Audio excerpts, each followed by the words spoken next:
Welcome back, everybody. This is JP Trades, and I have an educational video for you all today. And this one's an important one. However, this is going to be a brief overview on order blocks. Now, there are a lot of different types of order blocks out there. However, I basically use one solid order block in all of my trading for about 98% of my trading. I do have one or two other order blocks that I use about 1 or 2% of the time. But if I were to narrow it down to one simple type of order block, it would be institutional style order blocks. And these are very special style of order block that I don't really see many people even talking about on YouTube, on the internet, anywhere. For what reason? I don't know. I think people just start to find YouTube videos and start to follow other people blindly without doing any real world back testing and forward testing on their own. And the reason why I'm suggesting to use only one solid order block is because I've spent years back testing and forward testing this solid order block on all types of assets and any time frame you're using out there. So institutional style order blocks, they are an order block with a specific pattern of an imbalanced candle that follows that order block. What does that look like? Let's look at this drawing here, and you can see that this was a nice sell-off followed by two big buy candles. Now, the first thing we need to understand is that this type of candle is what is called an imbalanced candle, or it's called inefficient price action. And what a lot of people will recognize right here is that this is a fair value gap. So first we need to define and understand and become aware of how to spot fair value gaps. So a fair value gap is simply a big candle, which is an imbalanced candle that has two candles on either side of it. So it's a 3-candle pattern where the candle on either side, the wicks of these two candles do not cross each other, meaning the wick is not coming down here and this wick is not coming up here to where they meet or cross each other. So that fair value gap is going to start right here. Let's get a line. Then we can copy and paste that one. And that is the start and end of your fair value gap. Now, most people will use a nice box or rectangle to draw these out.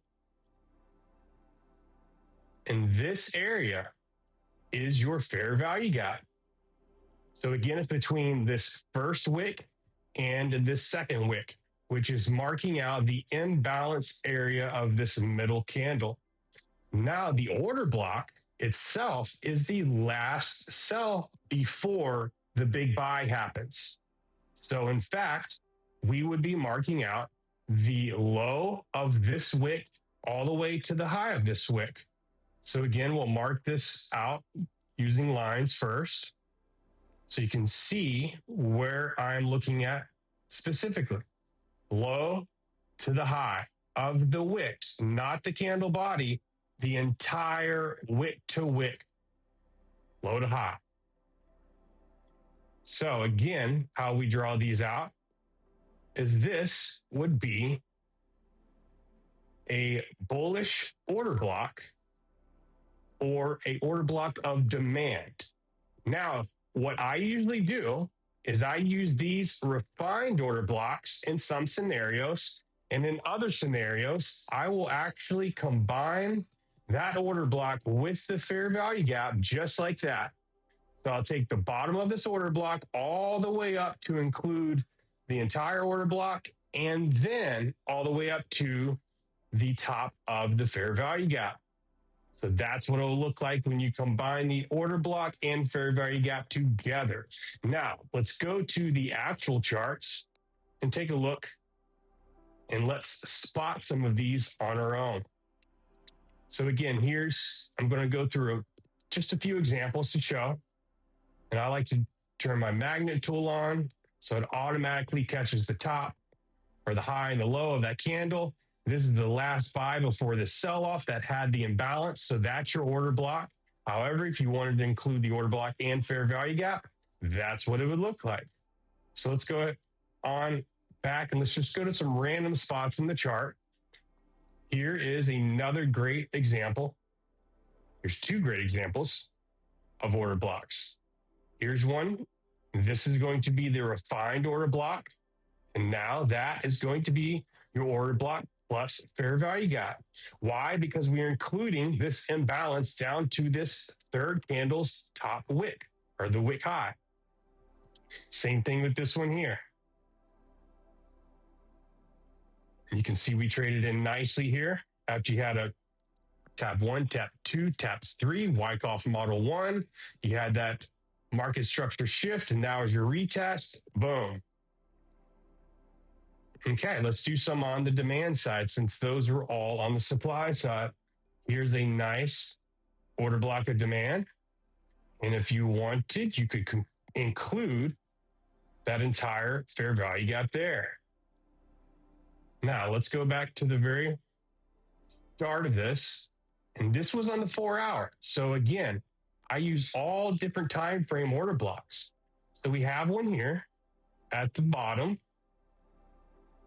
And you can see that this one got wicked into already. So this order block has been mitigated. Now, can we go down another time frame and continue to find order blocks? Yeah, there's a 15-minute one right here where this one did not get mitigated. This wig did not trade into it. Now, there are a lot of other nuances and a lot of other rules that I use with order blocks. However, that's going to be a very long form video, and that's going to be included into my one-on-one mentorships as well as my courses. So if you're interested in learning more, leave some comments down below.